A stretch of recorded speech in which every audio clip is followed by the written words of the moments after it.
Afternoon guys, I hope we are all well, and once again thank you very much for tuning into another YouTube video. As you will see right behind me, we're not in the usual ULTRAFLEX Durham today. We are in Rotherham and I'm going to be here for the full weekend. We're going to be grabbing as much content as possible, so of course stay tuned for that over the coming weeks whenever everything gets uploaded, everything goes live. But I've got a few really cool things that I really can't wait to share with you guys. But first of all, we're going to be in for a solo back session today, as somebody was meant to deadlift with me today, Ben Bray, but you know, a little cough has came into play, and unfortunately he can't deadlift anymore. So it's a solo back session. However, me and Ben will grab something down the line. Of course, it's a collaboration that has to happen. I mean, we will grab something, we'll get something done, but today I am going to be in for a solo back. It's deadlift day as well, which of course is something that I don't bring to my YouTube that often, in terms of, instead of me just like vlogging it or something like that, I'm very happy to obviously have somebody else behind the camera for the full session today and just capture absolutely everything. Of course I will be in for back after deadlifts, so I'm not just going to be doing deadlifts like everybody seems to ask me what happens on my deadlift day. Do I just deadlift or do I do anything else?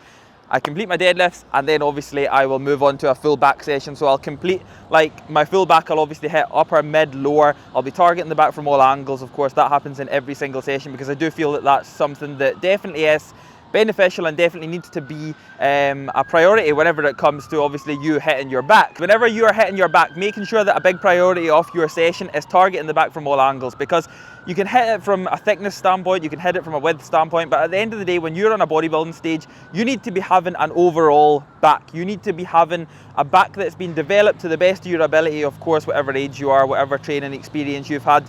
You need to just be ensuring that you're targeting the back from all angles, because that's what's going to allow it to grow and that's what you're going to be able to produce in terms of a very good back on stage. However, no more rambling on guys, we're in for deadlifts, back day, ULTRAFLEX Rotherham, and I am absolutely buzzing to get after it today. I've got no plans in terms of what I'm going to be doing with my deadlifts, because obviously new barbells, new plates, environment, everything's going to be totally different. So I'm just going to go in with no expectations, see how my warm-ups are feeling and take it from there. But of course guys, don't forget to drop the video a like for me, subscribe to the channel if you are new, drop loads of comments down below, turn on post notifications, and let's get on with this video.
$140 next.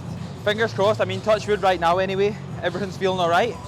I mean, I'm using a Texas deadlift bar, I'm using a bumper plate for the first plate, and I'm using the, I believe they are, I can't even see what the name is, but they're the same 20 kilo plates I believe that I use in Durham. So realistically at the end of the day, I'm just trying to replicate my exact same surroundings and environment whenever I'm in here. So obviously environment's going to be different in terms of people, but environment in terms of equipment, I'm trying just to replicate everything. So that's definitely something that I think, regardless where you go, or if you're a bodybuilder on prep and you're traveling, just try and replicate your surroundings and your environment wherever you go, and then your routine can't really change.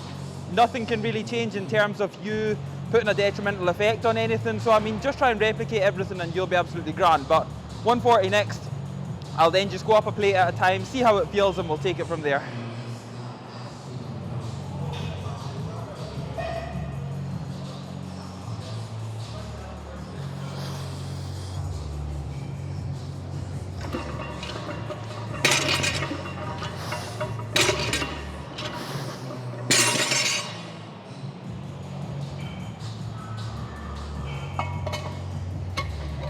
Okay, still getting fucking warm, Kev. Still getting fucking warm.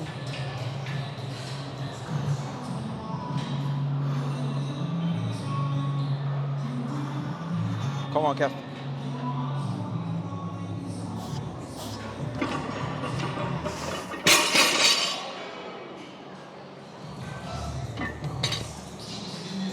Good, good, good, good.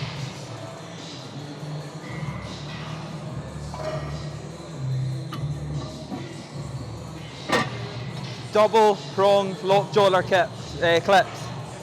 Doubles. Just to ensure that the weight is not going to come off the fucking bar.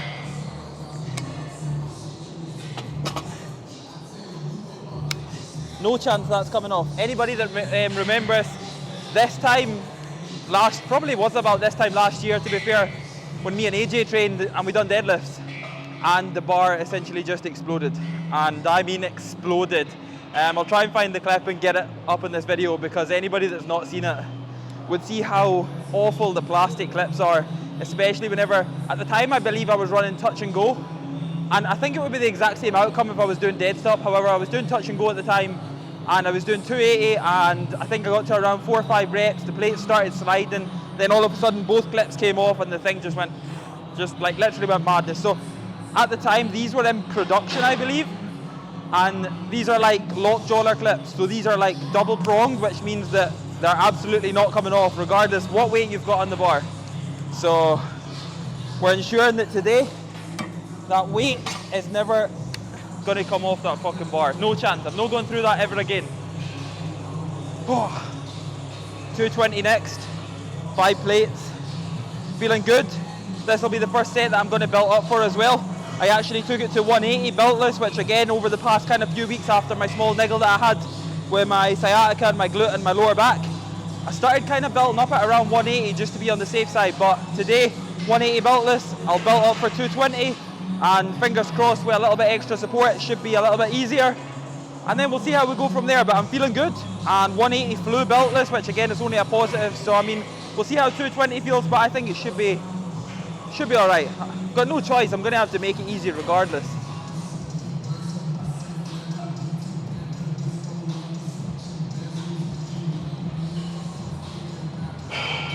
It's mental because I have literally got one song per warm-up of deadlift. So like I always have the exact same songs. I'll never change them. I'll never let anything play. I always have specific songs for every single set, and I definitely feel that that plays a massive role in my deadlifts. I can't just listen to anything. I can't listen to gym music. I can't listen to people around me. I need the exact same songs, exact same drops within the songs. And to be honest, I probably went through maybe around 2-3 years of that just repetition in terms of the music that I listen to when I deadlift, and that gets me in the so-called zone. That gets me in the right headspace for pulling specific sets. When I get heavier, I've got songs that'll mean something more to me. I've got songs they'll just fucking get me going, and I think that's definitely something, man. It plays a role. It plays a role, 110%. Okay, Kev. Let's fucking do this. Still getting fucking warm. Ah, yes, still getting fucking warm, Kev. Come on. Come on.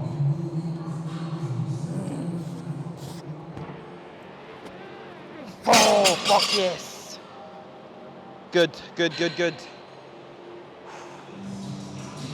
Sometimes scares me whenever 5 plates moves as quick as what it did, because I know it's on, but it's like, right, we're gonna have to go a little bit heavier. Okay.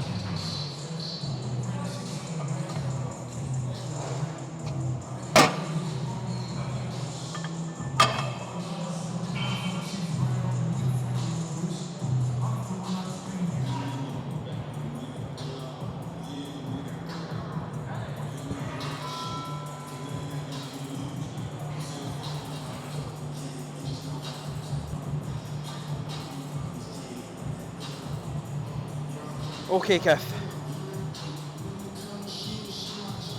Come on, Kev, you fucking weak cunt. Let's do this. Let's fucking do this. Don't fucking think about it. Do not think about it. We dead in this shit.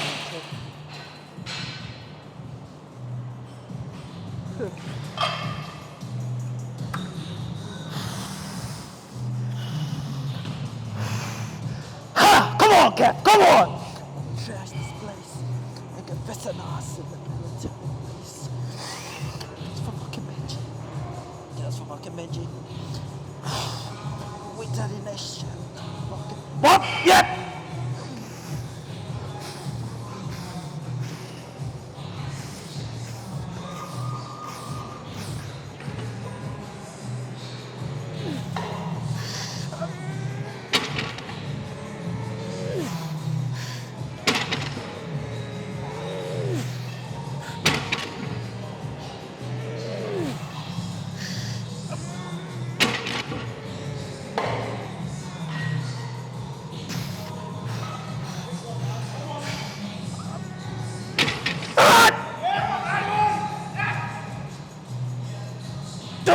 Oh, you fucker!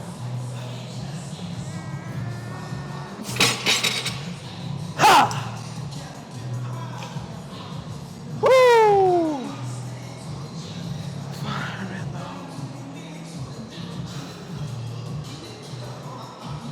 Fucker! Woo!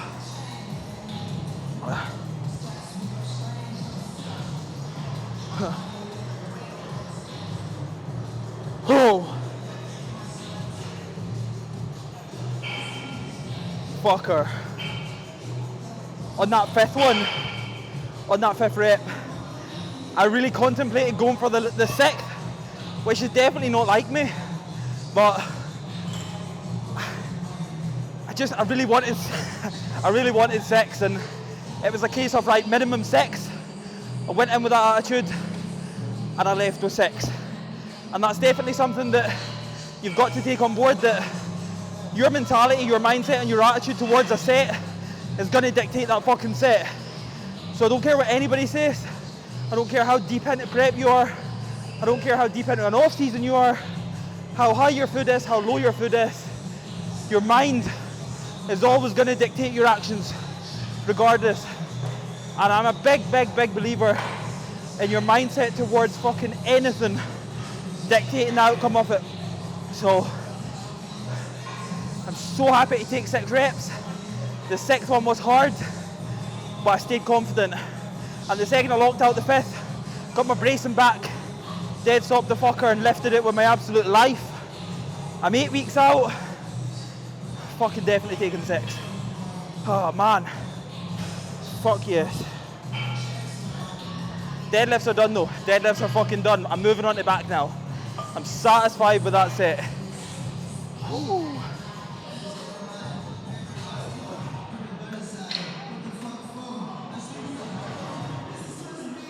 So, prime mid row next. Now, this is a machine that you will actually see me using in ULTRAFLEX Durham. However, the biggest thing that I really like about Rotherham compared to Durham is all the handles are literally like, they're not like mag grip handles. So, realistically, you can put straps on absolutely anything without having a bother. So, especially on something like this, even like the prime pull down machine, you can put straps on them without any bother. Like literally just strap it up to a bar rather than having like a mag grip handle and trying to put your straps around it and it just being a complete pain. So that's definitely one thing that I really do like about these machines, hence why I'm using it. Next up we'll go to a kind of more so upper back pin loaded row and then we'll move on to a pull down from there. It still baffles me to this day the amount of people that have coming to me saying that their grip goes within exercises and that's why they can't progress, yet nobody uses straps. And it's like whenever you're training for like hypertrophy and whenever you're not even just bodybuilding, but whenever you're training where your reps are above 6, 8 reps, use straps, just use straps. Because whenever you don't need to worry about your grip, then you can actually connect with the muscle more than ever. Whenever you have to worry about your grip, you're losing connection from the get-go. Okay, come on. Ooh.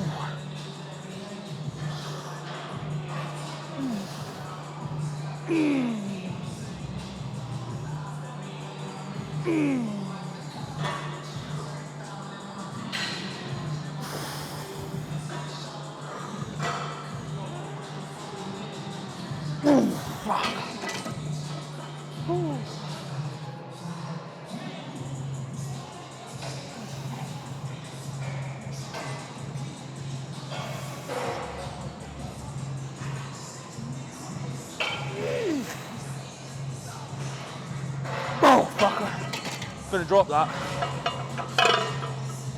Come on then.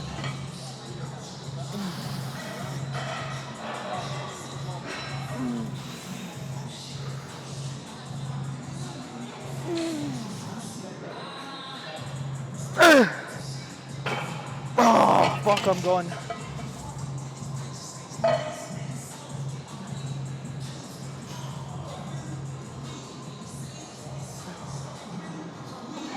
That feels as good as what I can remember. I've literally not used this machine in so long because I've not actually trained back in here in Yonks.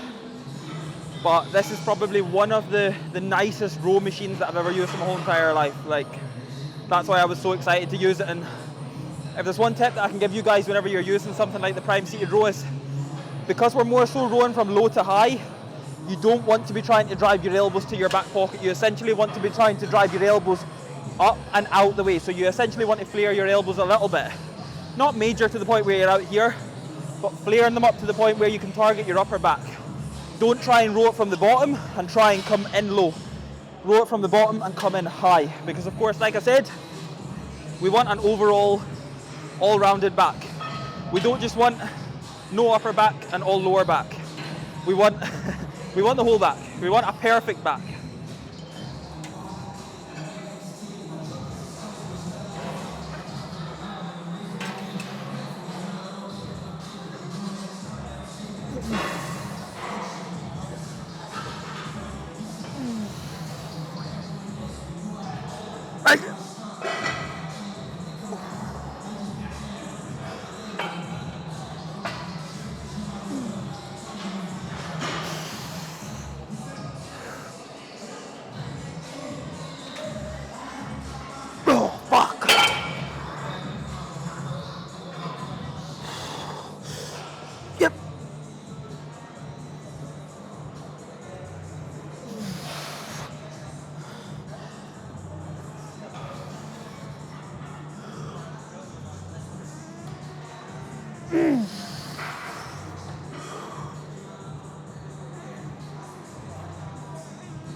Hey!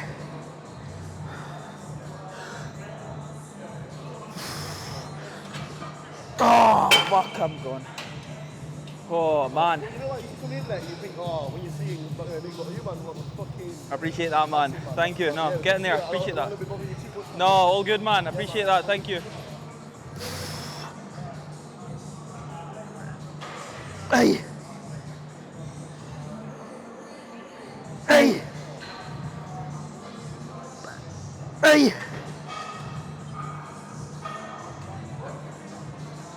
Oh! Fuck. Oh, man. That's another thing. Never be afraid to rest pause your sets, whether you take 5 seconds, 10 seconds, 15 seconds, especially after something like a drop set where realistically the weight's going to be a whole lot lighter. So you're not going to need 15, 20 seconds. 8, 10 seconds, you'll be absolutely grand. Just take a couple of big deep breaths, straight back in, 4, 5, 6 reps and you're on, you're all good. Pull downs next. And I have got an attachment in my mind that I want to use, so we're going to go and hunt for it and then use it.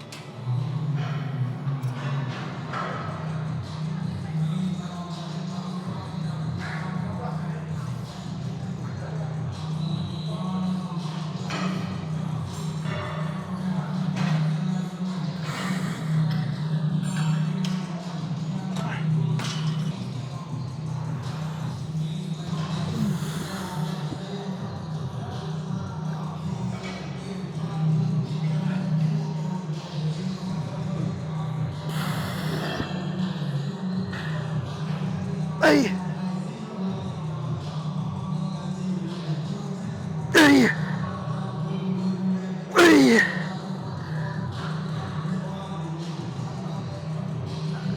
Oh, fuck. Oh.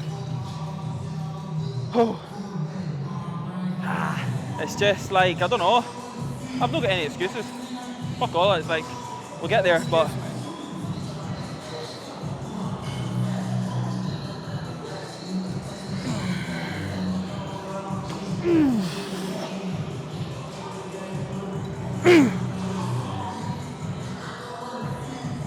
fuck. Oh.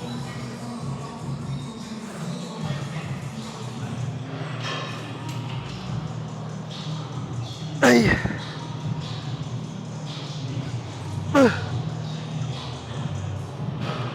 Oh, fuck, I'm going. Wow. Just literally adding in that extra set because that attachment feels so fucking good.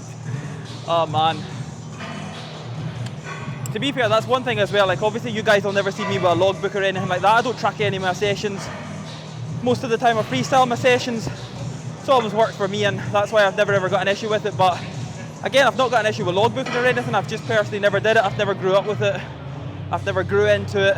I've always enjoyed just coming in, doing what I feel, going by how I feel. Majority of my movements are always the same, so it's like essentially following a logbook without a logbook, because my sessions most of the time are always the same. Maybe a few attachments are different. Instagram's pretty much my logbook because I'll fill in my top end sets on, say, like a squat, bench or deadlift, upload them and try and just beat them. So again, that's something that you'll see me going about sessions and you might think that they're relatively mental because they're all over the place. However, it's the way that I've always trained and it's the way that I enjoy to train, and that's definitely a major factor whenever it comes to training in general.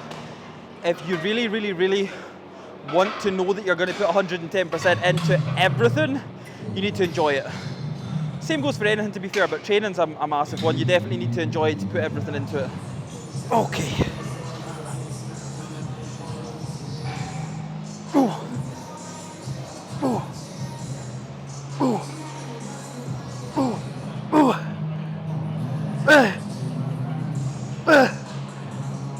Oh, fucker.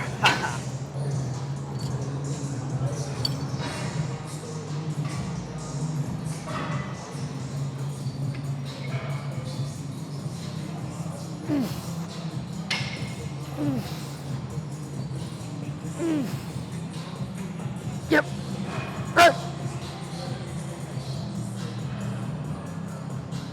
Oh, yeah. Fucker. Come on, then.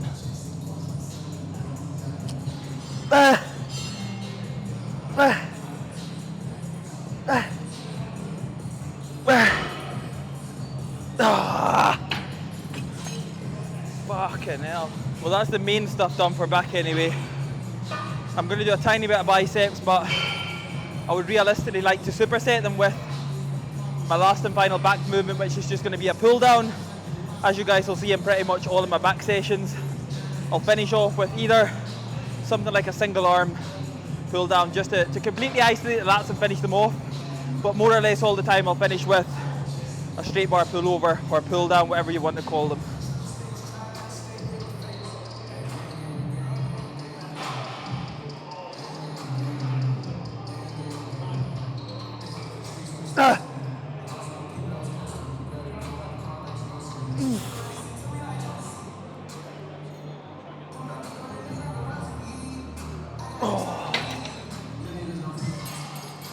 See, that was one thing. My straps were what literally connected me to that bar for the full set and allowed me to stay on my lats from the start to the finish. If I was just holding on like this, my grip would have just went and went and went and went to the point where I would have been trying to focus too much and actually holding onto the bar rather than just driving my elbows towards my lats. So never forget your straps. Never.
start, man. Woo, fucker. Right, single arm or double, dual, whatever the fuck we're gonna do. We're gonna go on a cable machine anyway. Another cable machine. So, a D-handle bicep curl, obviously dual hands, we'll do it on a cable machine that's a lot more compact in, so a smaller cable machine rather than a wide one. And again, this is something that, moving on to this next exercise, which is going to be my last and final bicep exercise for the session, this is like a movement that's grown on me a lot, which is surprising because it's with D-handles and it's not with a barbell or a dumbbell or something, but the connection on it's just second to none. And to finish on, that's the only time I would ever do it. You'll never see me doing anything like that at the start of the session, or to be fair, even in the middle of the session. It's always to finish. The easy stuff at the end.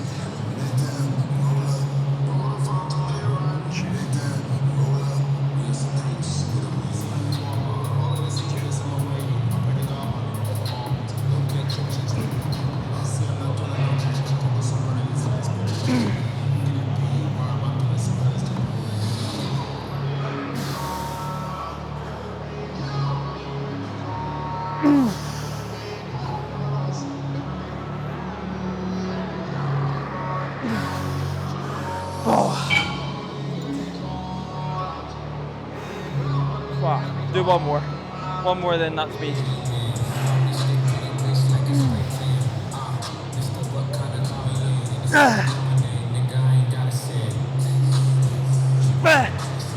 Come on.